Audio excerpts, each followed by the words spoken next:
Vous écoutez KTO Radio, retrouvez maintenant une conférence du cycle de l'Observatoire de la modernité, enregistrée le 13 décembre 2021 au Collège des Bernardins.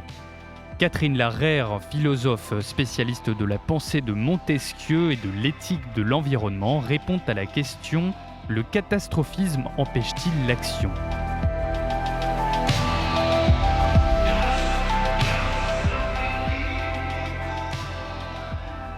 Bonsoir à tous et bienvenue au Collège des Bernardins pour cette soirée de l'Observatoire de la modernité.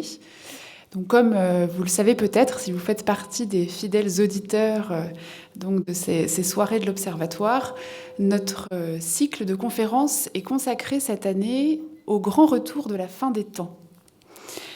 Sur fond de crise écologique et climatique, l'heure est en effet au réveil des discours sur l'effondrement. Alors bien sûr, nous avons eu l'occasion de voir, en particulier lors de notre dernière séance avec l'historien Jean-Baptiste Fressoz, que ces discours d'effondrement n'étaient pas tout à fait une idée neuve en Europe et que les lanceurs d'alerte avaient en réalité été assez nombreux depuis les débuts de l'âge industriel.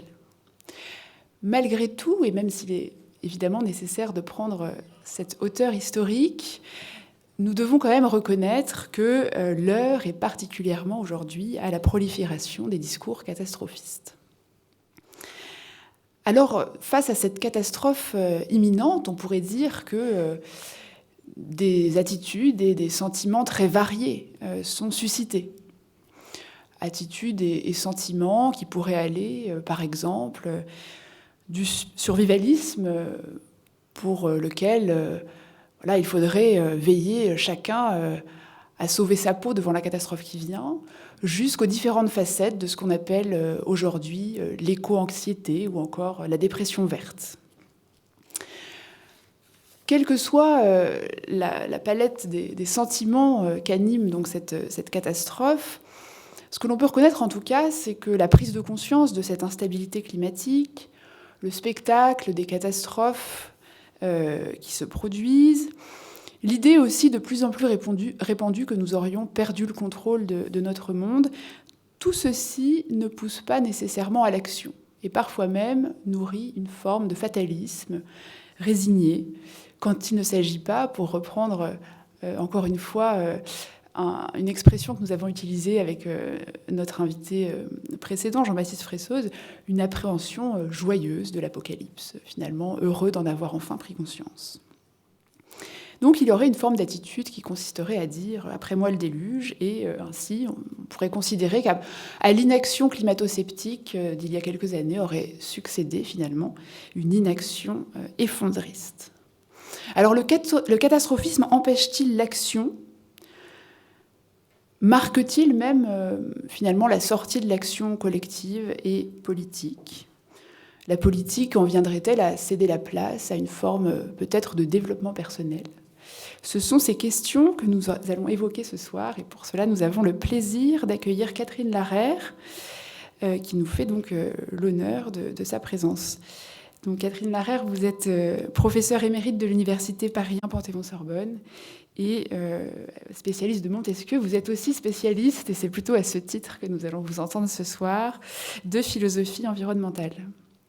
Alors vous avez publié plusieurs ouvrages sur le sujet avec votre mari, donc Raphaël Larère, parmi lesquels on peut citer donc, Du bon usage de la nature pour une philosophie de l'environnement, en 2009 aux éditions Champ-Flammarion, Penser et agir avec la nature, à la découverte en 2015, et plus récemment, c'est peut-être là-dessus que nous vous attendons, donc Le pire n'est pas certain, essai sur l'aveuglement catastrophiste, donc en 2020.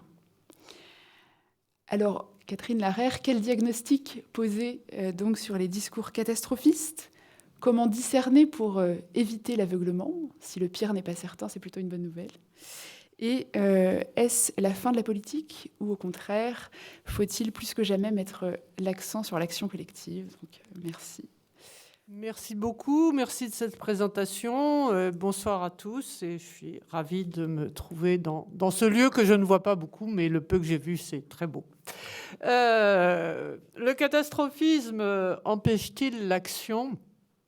Si catastrophisme, ça veut dire qu'on pense que la civilisation telle que nous la connaissons actuellement va s'effondrer dans les années qui viennent, la réponse la plus évidente, et vous l'avez suggéré, c'est ben oui, parce que quand on pense qu'il n'y a plus rien à faire, eh ben on fait rien.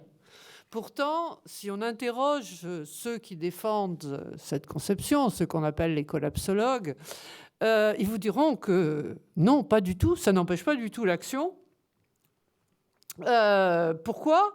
Parce que, disent-ils, il y a des actions qui se mènent actuellement sur le terrain de l'environnement, et par exemple les mouvements Extinction-Rébellion, qui sont des mouvements de jeunes, ou la mobilisation qui a eu lieu à Notre-Dame-des-Landes pour empêcher que ça ne devienne l'aéroport de Nantes, et bien ces gens, disent-ils, sont des collapsologues convaincus. Alors, c'est une proposition tellement difficile à vérifier, il y a une telle distance entre ce qu'on pense et ce qu'on fait, une telle difficulté à comprendre pourquoi on fait quelque chose, que cette réponse ne me paraît pas vraiment suffisante.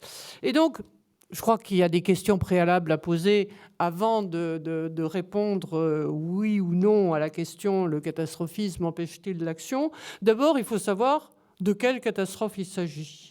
Car nous allons voir, il y a différents types. Alors j'en reste au catastrophisme écologique, je ne remonte pas à l'apocalypse ou à des temps encore plus anciens. J'en reste au catastrophisme écologique. Comme vous allez voir, il y a plusieurs formes de catastrophisme écologique qui entretiennent bien sûr des rapports différents à l'action. Alors à ce moment-là, on se pose la question qu'occulte la réponse, mais oui, ceux qui agissent, ils sont convaincus de l'effondrement. Quel est le rapport à l'action ? Quelle est la question qui se pose ? Quelle est la question de l'action qui se pose ? Ce que nous verrons dans un deuxième temps, ce qui nous permettra effectivement, dans un troisième temps, de présenter les arguments pour répondre oui à la question « Le catastrophisme empêche-t-il l'action ?» une fois que nous aurons éclairé de quel catastrophisme il s'agit et d'une certaine façon de quelle action il s'agit. Mais on verra j'ai ou nous avons, quand je dis nous, c'est l'œuvre commune que nous faisons, mon mari et moi, trois objections à faire à ces théories de la catastrophe. L'une est celle qui oppose avenir fermé à avenir ouvert. La deuxième objection porte sur la distinction entre le global et le local. Et la troisième objection, comme que vous introduisiez, c'est la question de la politique. Alors d'abord, de quoi parle-t-on quand on parle de catastrophisme ? Pour expliquer les distinctions que je vais faire, je vais simplement dire que si nous avons écrit ce livre, Le pire n'est pas certain, et c'est sur l'aveuglement catastrophiste, c'est que nous avons rencontré la forme dernière du catastrophisme, toujours écologique, la collapsologie, au cours d'un séminaire, d'un colloque à Cerisy, au centre normand, où se tiennent des colloques qui tiennent une semaine. Et nous avons rencontré la collapsologie et nous connaissions déjà des formes de catastrophisme et nous sommes bien rendus compte qu'il s'agissait de formes différentes. Alors c'est de cette expérience que je pars pour distinguer trois formes de catastrophisme. La première, je la nommerai pédagogique, en ce sens qu'il s'agit de lancer l'alerte, d'attirer l'attention sur le désastre possible.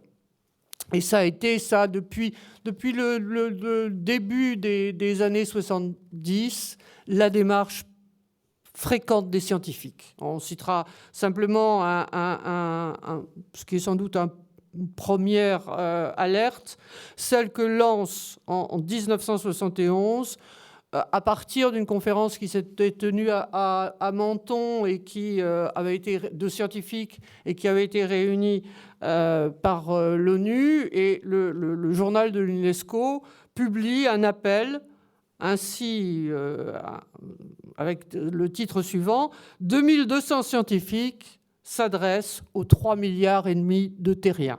En 1971, il n'y a que 3,5 milliards de terriens. Maintenant, depuis, nous avons doublé. Et ils leur disent, bon, tout va très mal, mais si on fait quelque chose, on peut arriver à empêcher ça. Donc, si vous voulez, c'est une façon de présenter le danger, quitte par des procédés rhétoriques à contracter les temps, aggraver la menace, de façon à attirer l'attention sur ce qui se fait. Donc, on peut dire, de ce point de vue-là, il est pédagogique. C'est un catastrophisme ancien. À la fin du XIXe siècle, les forestiers français qui s'inquiétaient du déclin des forêts et de la mauvaise occupation des terrains forestiers avaient lancé comme ça des alertes à une catastrophe imminente. C'était essentiellement des procédés rhétoriques. Le deuxième type de catastrophisme, c'est celui que met en place Jean-Pierre Dupuy, quand il publie en 2002 « Pour un catastrophisme éclairé, quand l'impossible est certain ». Alors Jean-Pierre Dupuy, à ce moment-là, là aussi, dit la possibilité de la catastrophe. Alors il a deux références.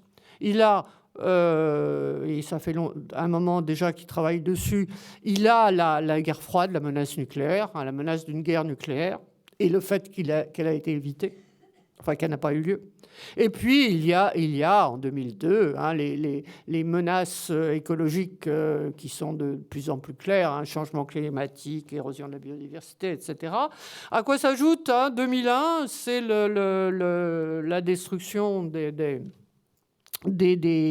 deux tours de New York. Donc, ce que dit Jean-Pierre Dupuy, c'est la convergence des deux menaces. Il dit, si on continue à développer l'économie comme on fait jusque-là, on va à la catastrophe écologique. Mais si on refuse aux pays non développés d'avoir accès au développement, comme on risque de le faire, alors à ce moment-là, on aura encore des attentats, des Twin Towers. Donc, c'est ce qu'on pourrait appeler un catastrophisme stratégique ou méthodologique, en ce sens qu'il ne s'en tient pas à la menace, mais il montre l'élaboration d'un modèle qui doit permettre d'éviter la catastrophe. Et ce modèle, ça consiste à croire plus que la possibilité, en la certitude de la catastrophe. C'est si on croit à ce que nous savons, dit-il, que nous pourrons éviter ce que nous craignons. Vous êtes sur KTO Radio et vous écoutez une conférence du cycle de l'Observatoire de la modernité enregistrée au Collège des Bernardins. Catherine Larère, philosophe spécialiste de la pensée de Montesquieu et de l'éthique de l'environnement, répond à la question « Le catastrophisme empêche-t-il l'action ?» Donc, ces deux catastrophismes, pédagogiques, stratégiques ou méthodologiques, ont en commun qu'ils veulent éviter la catastrophe. Et l'idée de Jean-Pierre Dupuy, reprise à Günther Anders, c'est, eh bien, ce qui fait la différence entre nous et ceux qui annonçaient l'apocalypse au début du christianisme, c'est que nous l'annonçons pour l'éviter. C'est ces deux catastrophismes que nous connaissions déjà en 2015. Quand nous en avons rencontré un troisième, en 2015, il y a déjà des textes sur l'effondrement d'Yves Cochet qui sont publiés. Yves Cochet participait au colloque de Cerisy dont j'ai parlé. Et puis 2015, c'est aussi l'année où Pablo Servigne et Raphaël Stevens publient comment tout peut s'effondrer. Et c'est là que va être introduit, à ce moment-là, en France, le terme de collapsologie. Alors, ce qu'a de nouveau ce catastrophisme, c'est qu'il dit, lui, que la catastrophe est inévitable, elle est inéluctable. Et pour ça, Yves Cochet et Servigne. Alors, il y a beaucoup d'autres livres. Je vais garder ces deux références parce que c'est les plus connus, mais il y a une très, très grosse littérature sur la collapsologie. Mais disons, Cochet et Servigne, et d'ailleurs, Servigne cite Cochet. Pourquoi non seulement ils disent que la catastrophe est inéluctable, mais à la différence de ceux des catastrophismes qui les avaient précédés, ils mettent en avant le mécanisme qui nécessairement va conduire à la catastrophe. L'idée, c'est que n'importe quel dysfonctionnement d'un secteur économique ou n'importe quel choc écologique ou sanitaire, et on pense à la pandémie, et je vais y revenir, pourront produire, comme un effet de domino, une série de réactions en chaîne, à l'issue desquelles aura lieu l'effondrement. Et l'effondrement, pour eux, c'est quand on ne peut plus satisfaire aux besoins de base, eau, alimentation, logement, habillement, énergie, et on ne pourra plus, l'État s'effondrera, réduction drastique de la population, au moins 50%, dit Cochet, et les survivants, donc il y a toujours un petit côté survivaliste dans la collapsologie, les survivants seront obligés de se replier sur des petites unités autosuffisantes. C'est ça que reprennent, cette idée que reprennent et développent Servigne et Stevens dans leur livre de 2015. Donc, vous voyez qu'il y a 3 catastrophes, mais 2 types de catastrophisme, ceux pour lesquels on peut éviter la catastrophe, et un troisième qui, lui, prend le nom de collapsologie, théorie de l'effondrement, ça veut dire. Collapse en anglais ou en latin, ça veut dire effondrement. Donc, et logie, c'est l'indication d'une théorie. Donc, cette théorie ou cette science de l'effondrement. Et alors, nous allons parler de catastrophisme ontologique parce que ça existe, ça dit l'existence même de la catastrophe. Alors, on voit que suivant qu'on parle d'une ou de l'autre catastrophe, il n'y a pas le même rapport à l'action, puisque les 2 premiers sont catastrophistes pour éviter la catastrophe. Alors, on peut discuter, ça ne sera pas mon objet parce que je vais en venir à ce qui nous finalement réunis ici, qui est la 3e forme de catastrophisme. Mais on peut discuter de l'efficacité du catastrophisme pédagogique. On peut se dire que depuis 1971, il y a eu toute une série d'appels de scientifiques, il y en a à peu près un tous les ans, du type appel de Menton. Les effets ne sont pas évidents. Puis on peut se dire que ce type d'alerte, c'est un petit peu comme on dit des pistolets à un coup. À le répéter, on l'use. Bon, le catastrophisme de Jean-Pierre Dupuy est beaucoup plus élaboré, puisque en plus Jean-Pierre Dupuy s'appuie sur les modèles de dissuasion nucléaire et principalement les stratégies qu'on a appelées MAD, Mutual Assisted Destruction. Bon, éviter la destruction mutuelle. Et ce qu'on peut reprocher, et c'est les discussions d'ailleurs que Raphaël et moi avions eues avec Jean-Pierre Dupuy dans le séminaire où il préparait son livre, c'est que c'est un type d'action qui ne s'adresse qu'aux décideurs et qu'il n'est pas très démocratique. Mais au contraire, le 3e catastrophisme, qui lui dit le caractère inévitable de la catastrophe, s'expose à une critique disant non. Et c'est très exactement la critique que fait Jean-Pierre Dupuy, ce qui indique d'ailleurs la différence qu'il y a entre le catastrophisme de Jean-Pierre Dupuy et celui de collapsologues comme Cochet et Servigne.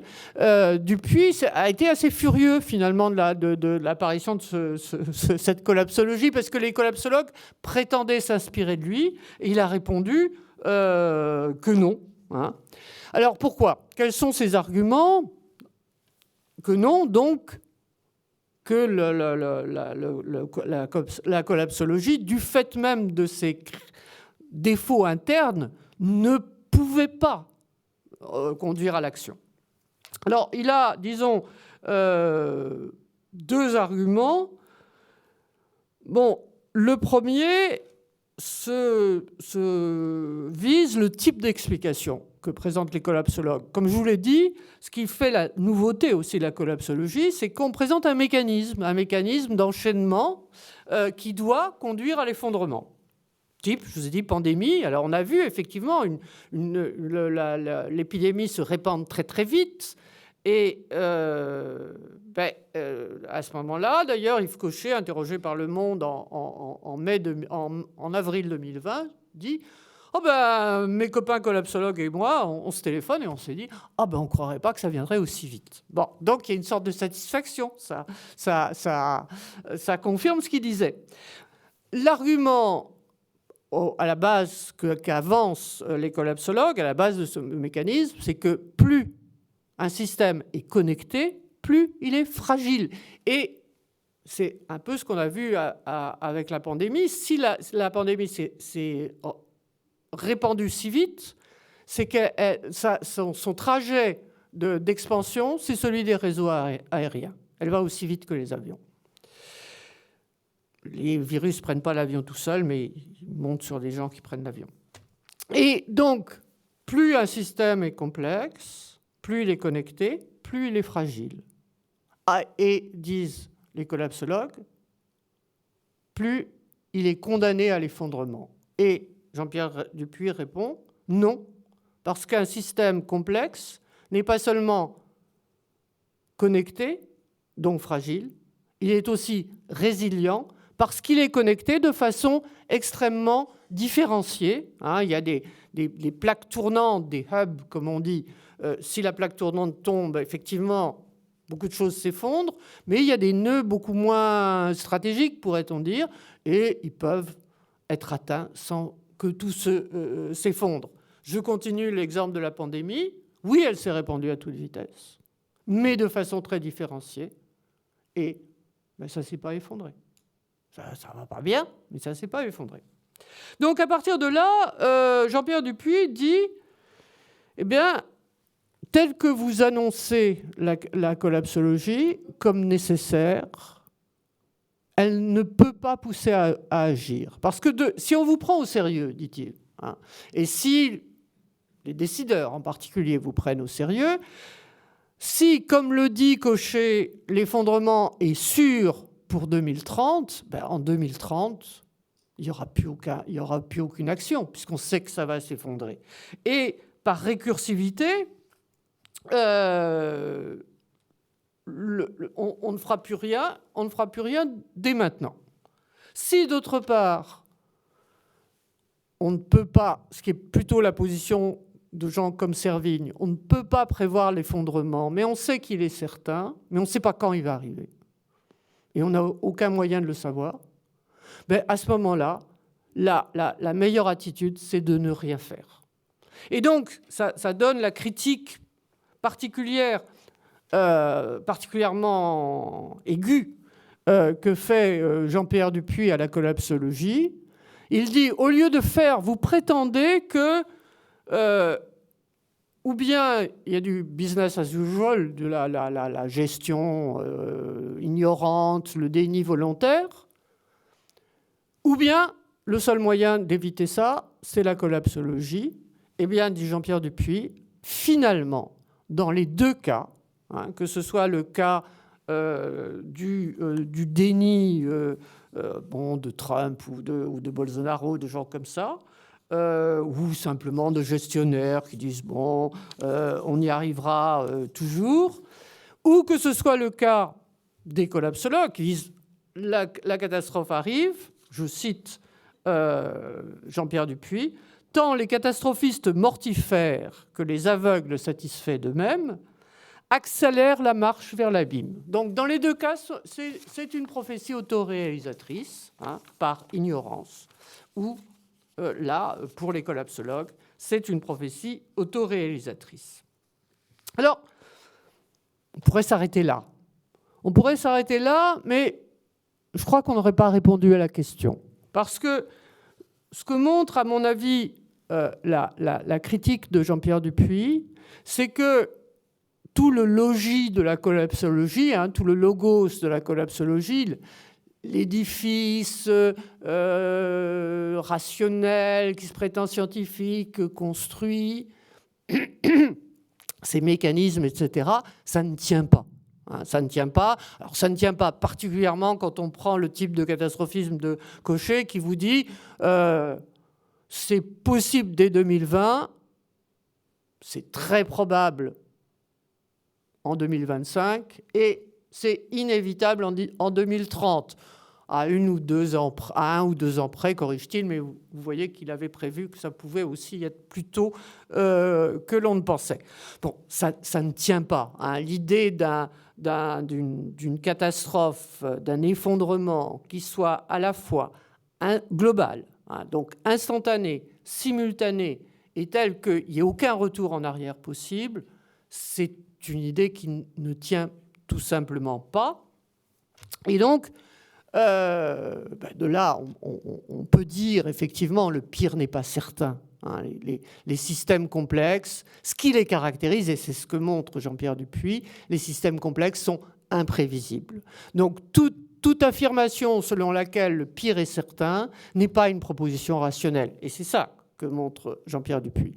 Ceci dit, une fois qu'on a déblayé ce fragile édifice qui ne résiste pas à l'analyse, je crois qu'il reste, ce à quoi vous faisiez référence en parlant d'éco-anxiété, il reste que la situation est extrêmement inquiétante, qu'il suffit de lire les rapports du GIEC, comme celui qui a été publié cet été, là, le 9 août, le rapport du premier groupe du GIEC. Il suffit de regarder ce qui a été dit à la conférence de l'UICN, de l'Union internationale de conservation de la nature, en septembre à Marseille. Là, la situation est extrêmement inquiétante et comment on fait qu'est-ce qu'on fait? Comment est-ce qu'on met cette situation dans notre horizon, comment est-ce qu'on se refuse à être dans le déni et comment est-ce qu'on prend ça en compte? Alors, j'ai repris une citation de Bernard Stiegler, quelque chose qu'il avait dit très peu de temps avant sa mort. Il parlait de l'Anthropocène. Vous savez que l'Anthropocène, c'est la proposition qui a été faite au début des années 2000 par des scientifiques disant nous vivons dans une ère nouvelle car les impacts des actions humaines sont tels qu'ils modifient le système Terre dans son ensemble. Et donc, il faut plus parler d'Holocène, qui était l'ère géologique du Quaternaire dans laquelle on était, il faut parler d'Anthropocène, cette ère de la pression humaine, où les humains sont devenus une force géologique. Et donc Stiegler écrivait, je cite, il parlait de la réalité anthropique toxique de l'ère anthropocène. Cette ère de l'humain, c'est une ère toxique, c'est pas une ère de grand succès et de grande maîtrise. Et, continue-t-il, ce qui n'était encore que la conviction d'une frange jusqu'alors très minoritaire de la population devient soudain l'horizon commun de toute projection dans l'avenir. Donc, on peut dire que la collapsologie, c'est ce moment-là. C'est ce moment. Alors, est-ce que c'est les textes collapsologiques qui diffusent la gravité de la situation? Est-ce que c'est la connaissance de la gravité de la situation qui donne une portée aux textes collapsologiques? Peut-être que Fressos vous a dit qu'il y en a toujours des textes collapsologiques. Donc, le moment, c'est où il rencontre une vraie chambre d'écho. Eh bien, on peut dire que les années 2015 en France, je dis en France parce que la collapsologie est un phénomène, en fait, très français. Alors, il y a des références hors de France, et je vais vous en donner, mais c'est quand même particulièrement fort en France. Et donc, c'est ça, le moment collapsologique, c'est le moment où la connaissance, l'inquiétude cherche à se donner une forme. Et même si, comme je vous disais, les arguments rationnels des collapsologues ne tiennent pas, ne résistent pas à une analyse, il reste la façon dont ils donnent sens et portée, et ils expliquent, jusqu'à promettre effectivement un happy collapse, un heureux effondrement. Une fois que tout sera effondré, on pourra peut-être faire quelque chose. Et c'est à mon avis à ce niveau-là que se pose la question que je vais examiner maintenant. C'est la question de comment s'inscrit l'horizon climatique dans notre action.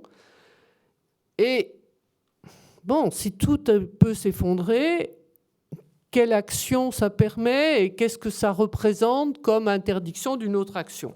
Donc, je voudrais, dans le troisième temps de ma présentation,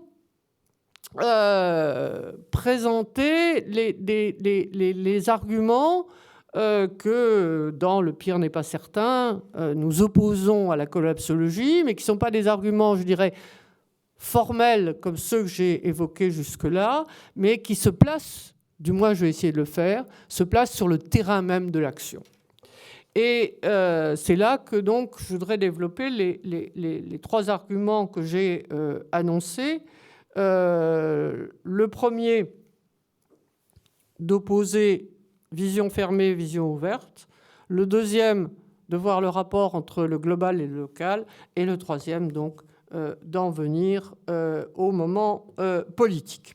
Alors, qu'est-ce que je veux dire quand je dis on peut voir cet horizon, on peut le voir comme un horizon fermé ou comme un horizon ouvert? Je le dis parce que écrire un livre dont le titre est « Le pire n'est pas certain », ça ne signifie pas du tout que nous disons qu'il est certain que le pire ne sera pas. Si c'était ça que nous voulions dire, nous commettrions une faute de logique. En calcul des propositions, nous ne ferions pas la bonne négation. Donc le pire n'est pas certain, n'exclut pas la possibilité du pire, mais il n'en fait qu'une possibilité. Et c'est à ce niveau-là qu'on va voir la différence, en tout cas une première différence. Je vais revenir à des définitions de l'effondrement pour vous faire saisir ce que je veux vous montrer. Et pour une fois, je ne vais pas citer un Français, je vais citer un romancier américain, Jonathan Franzen, qui, dans un article du New Yorker, si on arrêtait de faire semblant, disait la chose suivante, qui, à mon avis, définit bien l'effondrement au niveau où nous l'abordons. L'apocalypse climatique arrive. Pour nous y préparer, nous devons admettre que nous ne pouvons pas l'empêcher.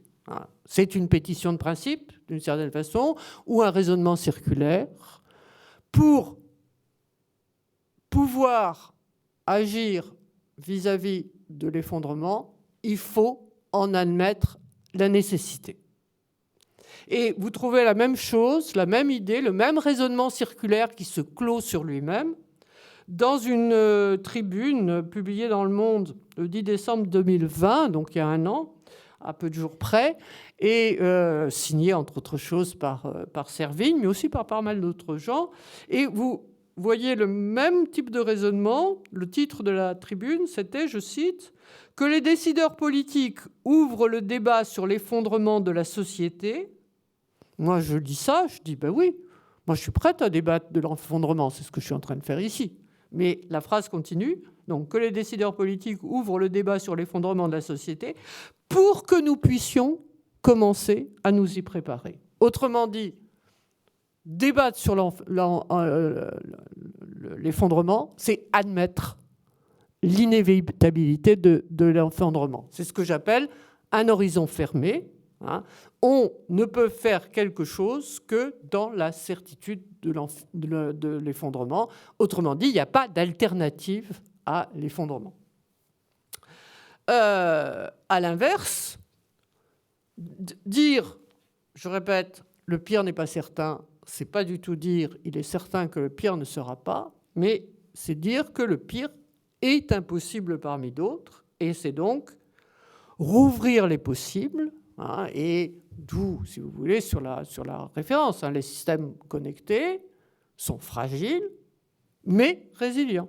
Et il y a des choses à faire.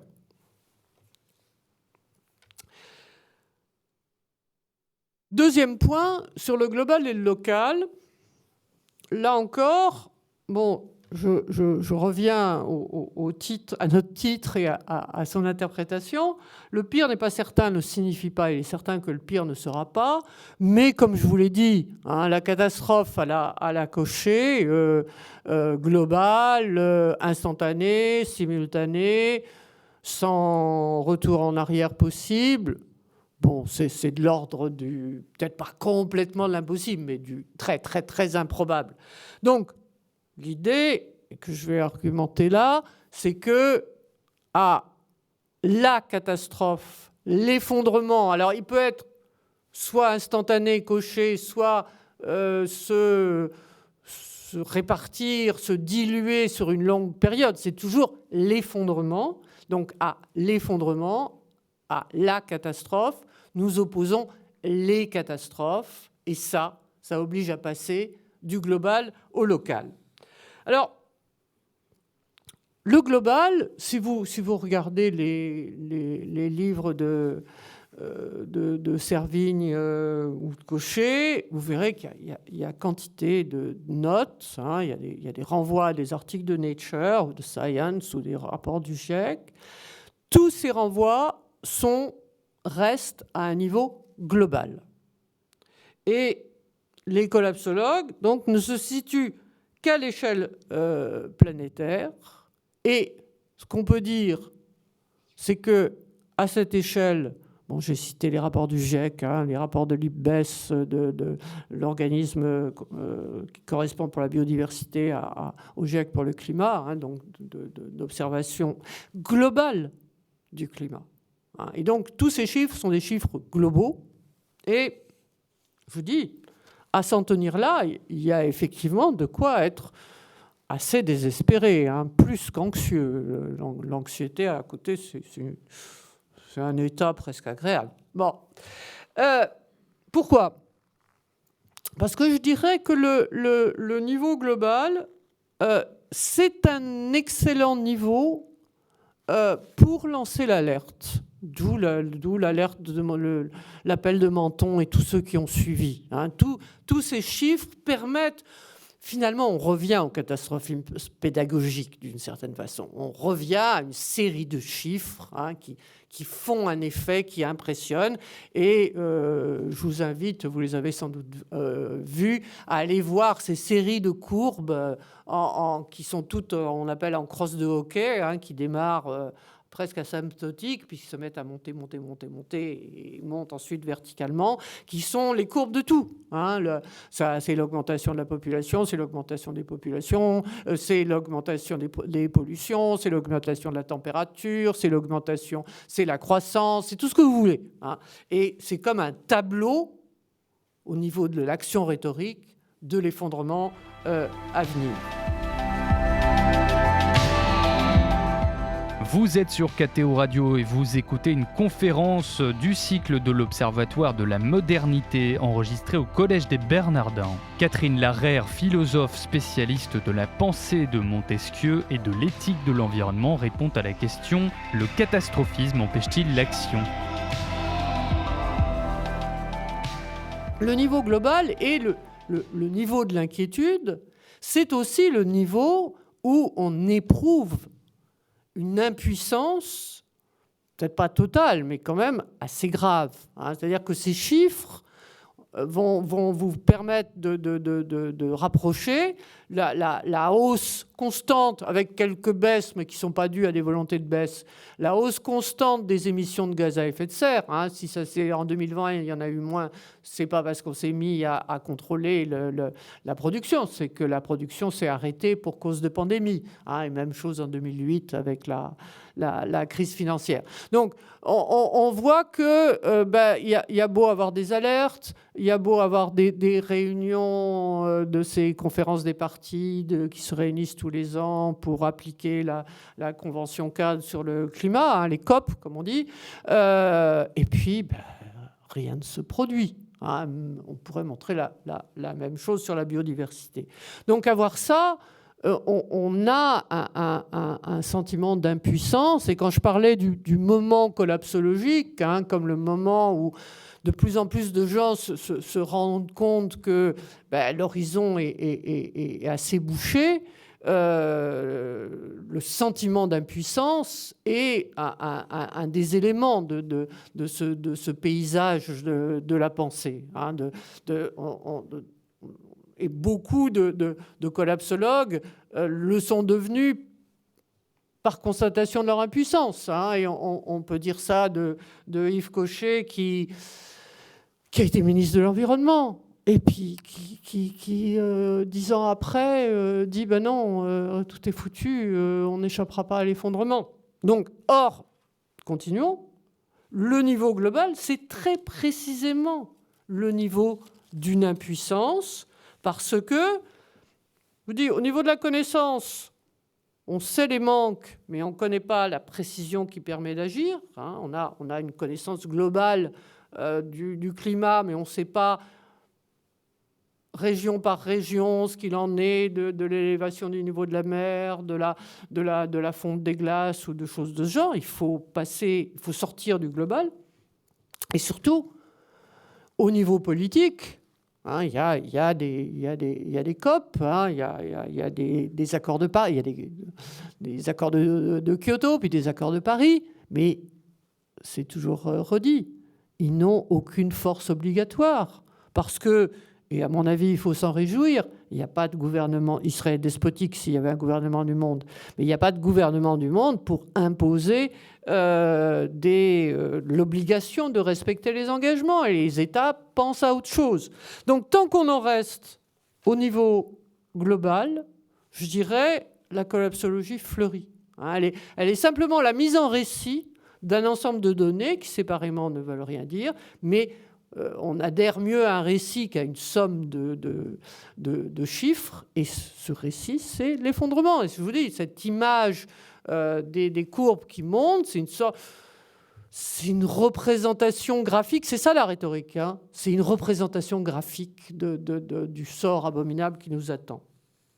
Donc, c'est pourquoi nous pensons qu'il faut passer de l'effondrement unique et global qu'envisagent les collapsologues à la multiplicité des catastrophes dans la diversité du monde. Parce que je dirais, c'est ça aussi l'aveuglement catastrophiste. À regarder ce qui vient, nous ne voyons pas ce qui est, et ce qui est, c'est une série de catastrophes. Bon, rien que ce week-end, hein, les tornades qui ont fait des dizaines de morts aux États-Unis, et tout particulièrement dans le Kentucky. Cet été, c'était à la fois des inondations en Allemagne, dans les Pays-Bas, en Belgique, des feux en Algérie, comme il n'y en avait pas eu depuis très longtemps, des feux en Californie, des pics de chaleur au Canada nord-ouest, et je ne parle pas de la Sibérie, de quantité de choses. Donc, des catastrophes, c'est sûr qu'il y en a, mais quitter la fascination pour le trou noir de la catastrophe à venir, pour regarder la multiplicité des catastrophes qui se passent, c'est se rendre compte qu'il se fait des choses, et que si la globalité, c'est effectivement le niveau de l'impuissance, que rien ne s'est fait globalement, au niveau local, il y a quantité d'actions. Hein, quantité d'actions que mènent les gens sur place pour préserver, améliorer leur milieu de vie, pour s'opposer aux destructions qu'entraîne la dynamique du capitalisme, hein, qui a conduit à cette crise généralisée à l'Anthropocène, mais aussi pour expérimenter d'autres façons de vivre et de produire. Et à ce moment-là, on se rend compte aussi qu'à ce niveau local, tout n'est pas perdu. Toutes les actions ne débouchent pas sur l'impuissance. Et pour rester en France, je citerai la victoire, finalement, des combattants de la ZAD de Notre-Dame-des-Landes. L'aéroport n'a pas été étendu à Notre-Dame-des-Landes. Donc, il y a des choses qui se font. Alors, troisième point, venons-en effectivement à ce qui est mon objectif, c'est-à-dire la question de la politique. À à ce moment-là, passer du global au local, c'est se rendre compte qu'il n'est véritablement d'action efficace que politique. Et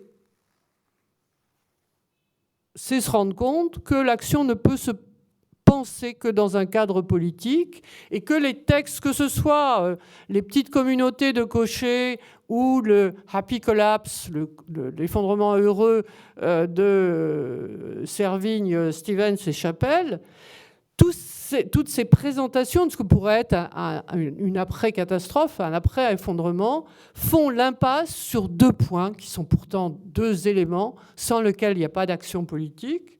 C'est premièrement la question de l'État. L'avantage du scénario de la catastrophe, c'est que, pouf, ça s'effondre et l'État s'effondre. En général, les États ne s'effondrent pas vraiment d'eux-mêmes de cette façon, ils résistent. Et de ce point de vue-là, on peut dire que les luttes écologiques rencontrent la résistance de l'État. Et on pourrait reprendre l'exemple de Notre-Dame-des-Landes, mais il y en a quantité d'autres, et beaucoup plus violents. Si on pense à toutes les luttes qu'il y a en Amérique du Sud autour des questions d'extractivisme, autour des questions de déforestation, l'Amérique latine est le continent du monde où les militants écologiques se font le plus tuer, hommes et femmes d'ailleurs. Donc, l'État importe comme adversaire possible, mais importe aussi parce qu'on en a besoin. Et là encore, la pandémie a pu le montrer. On a besoin d'hôpitaux, on a besoin de gens qui soient formés dans des hôpitaux, on a besoin de services publics faisant le lien entre les gens, les différents hôpitaux. Ce n'est pas les petites communautés de cochers survivant les unes à côté des autres qui y arriveront. Donc, on a besoin de l'État, ce que pas dire, je répète, que l'État soit une bonne chose, mais qu'il faut contraindre l'État à remplir ses fonctions de protection. Là aussi, on a vu pendant la pandémie, l'État avait supprimé des lits, supprimé des postes. Il a fallu contraindre l'État à faire ce que seuls des services publics nationaux peuvent faire, des services de santé. Deuxième point, sans lequel qui montre qui sont les cadres de l'action politique, c'est la société civile. Toutes ces manifestations dont je vous ai parlé, que ce soit la ZAD, que ce soit les luttes anti-extractivistes en Amérique du Sud ou en Afrique, ou que ce soit des mouvements plus pacifiques de permaculture, de jardins partagés, tout ça, c'est la société civile qui prend en main l'amélioration de sa condition. Si les États ne font pas beaucoup de choses, c'est absolument vrai, la société civile est dans une grande activité et c'est ce qui peut donner un espoir. Donc, je conclurai là-dessus en disant que la collapsologie n'incline pas à l'action. Ma réponse à la question, le catastrophisme empêche-t-il l'action? Oui. Pourquoi? Eh bien, parce que les théories collapsologiques sur lesquelles je me suis focalisé occultent le cadre politique sans lequel aucune action véritable n'est possible. Alors, en conclusion, je dirais, au fond, qu'est-ce qu'il y a? Je vous ai dit, il y a des objections, il y a deux façons de... Si la question commune, c'est l'horizon de notre action. C'est comment est-ce qu'on intègre dans ce que nous faisons ces changements climatiques, érosion de la biodiversité, problèmes d'eau, etc., etc. Je crois qu'il y a deux conceptions. Il y a deux conceptions et pourtant, je pense que nous sommes tous d'accord que nous vivons dans des systèmes complexes. Donc, c'est deux façons de concevoir les systèmes complexes. Il y a, je pense que la façon collapsologique, c'est ce que j'appellerais une naturalisation. Alors, ça ne veut pas dire qu'il soit attentif à la nature, en fait. La nature, ils s'en moquent assez. Mais ce qu'ils conçoivent, c'est un déterminisme systémique qui part des systèmes naturels et qui se répand dans les systèmes sociaux et contre lequel on ne peut rien. Je pense au contraire, et si je voulais donner une image pour terminer, une autre image de l'effondrement, c'est celle que prenait Michel Serres au début du contraste naturel, qui est ce tableau de Goya, qui s'appelle les deux lutteurs, et on voit deux hommes armés de gourdins en train de se battre et se faisant de s'enfoncer, de s'enterrer dans le sol. On peut, comme tout tableau, hein, ça permet beaucoup d'interprétations, mais je pense que ça montre bien que l'écologie, c'est une occasion pour la violence sociale, ça n'en est pas la cause. Hein. Ce que montrent les collapsologues, c'est des dérèglements systémiques qui sont la cause de l'effondrement du social. Là, au contraire, et je tiens à ça, hein, c'est de dire il faut partir du cadre social. Ce cadre social est tellement entremêlé, c'est ça aussi l'anthropocène, hein, au social, au politique, qu'on ne peut plus faire la différence. Mais c'est en prenant le cadre social, qu'est-ce qu'il y a quand il y a un cadre social ? Il y a des trous dedans, il y a de la contingence. Réintroduire la politique, c'est réintroduire de la contingence, c'est réintroduire la possibilité que quelque chose soit fait. Et là, c'est une façon de prendre en considération la catastrophe, non pas pour empêcher l'action, mais pour la permettre. Voilà, merci. Merci beaucoup à vous pour cette conférence. Merci beaucoup.